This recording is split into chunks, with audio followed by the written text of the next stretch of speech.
Cricket ಜಗತ್ತಿನ interesting ಸುದ್ದಿಗಳನ್ನು ಈ ವಿಡಿಯೋದಲ್ಲಿ ಹೇಳ್ತೇನೆ. ನಾನು ಶಾಂತ. ನೀವು ಸುದ್ದಿಯಾನದ ಸಬ್ಸ್ಕ್ರೈಬರ್ ಆಗೋದಕ್ಕೆ ಮರಿಬೇಡಿ. ರಿಷಬ್ ಪಂತ್ ರಕ್ಷಣಾತ್ಮಕವಾಗಿ ಆಡದೆ ಎಂದಿನಂತೆ ತಮ್ಮ ಅಗ್ರೆಸಿವ್ನ ಬ್ಯಾಟಿಂಗ್ ಪ್ರದರ್ಶನವನ್ನು ನೀಡಬೇಕು ಅಂತ ಮಾಜಿ ಕ್ರಿಕೆಟಿಗ ದೀಪ್ ದಾಸ್ ಗುಪ್ತಾ ಸಲಹೆ ನೀಡಿದ್ದಾರೆ. ರಿಷಬ್ ಪಂತ್ ಸಾಮಾನ್ಯವಾಗಿ ಹೇಗೆ ಬ್ಯಾಟಿಂಗ್ ಮಾಡ್ತಾರೋ ಅದೇ ರೀತಿ ಆಡಬೇಕು. ಕಳೆದ ಕೆಲ ಪಂದ್ಯಗಳನ್ನು ನಾನು ನೋಡಿದ್ದೇನೆ.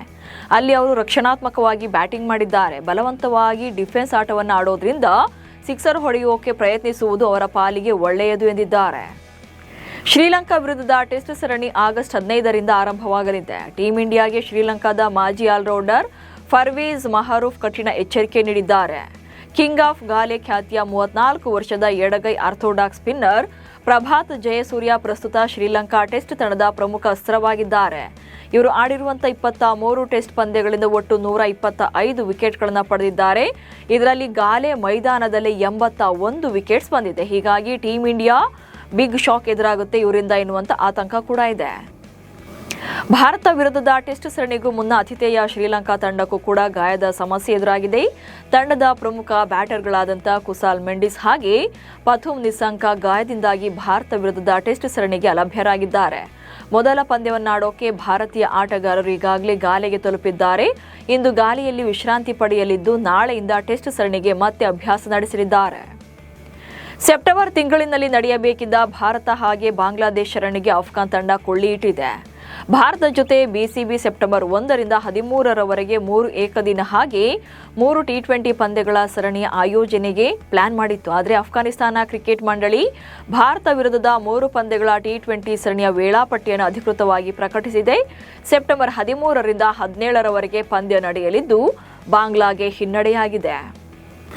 ಆಸ್ಟ್ರೇಲಿಯಾದ ಸ್ಟಾರ್ ಆಲ್ರೌಂಡರ್ ಮಾರ್ಕಸ್ ಸ್ಟೋನಿಸ್ ಅವರು ತಮ್ಮ ಬ್ಯಾಕ್ವರ್ಡ್ ಕ್ರಿಕೆಟ್ ತಂಡದಲ್ಲಿ ರನ್ ಮಿಷಿನ್ ವಿರಾಟ್ ಕೊಹ್ಲಿಯನ್ನ ಬ್ಯಾಟ್ಸ್ಮನ್ ಬದಲಿಗೆ ಒಬ್ಬ ಬೌಲರ್ ಆಗಿ ಆಯ್ಕೆ ಮಾಡಿ ಅಚ್ಚರಿ ಮೂಡಿಸಿದ್ದಾರೆ.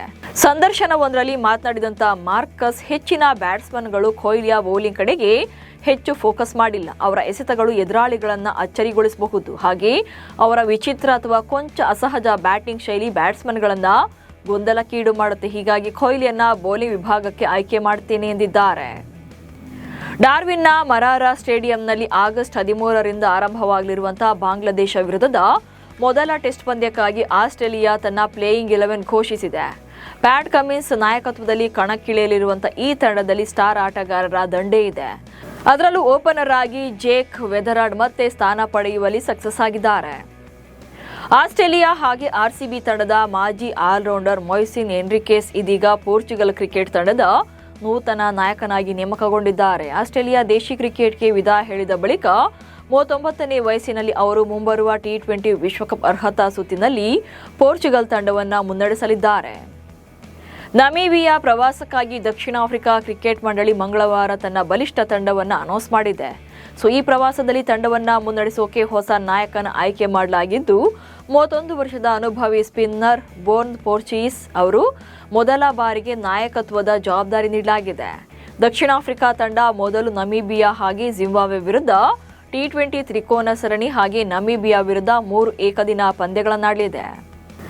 ದಕ್ಷಿಣ ಆಫ್ರಿಕಾದ ಸ್ಟಾರ್ ಆಲ್ರೌಂಡರ್ ಮಾರ್ಕೋ ಯಾನ್ಸೆನ್ ಅವರ ಅವಳಿ ಸಹೋದರ ಡ್ವಾನ್ ಯಾನ್ಸೆನ್ ಮೊದಲ ಬಾರಿಗೆ ಸೀನಿಯರ್ ದಕ್ಷಿಣ ಆಫ್ರಿಕಾ ತಂಡದಲ್ಲಿ ಕಾಣಿಸಿಕೊಂಡಿದ್ದಾರೆ.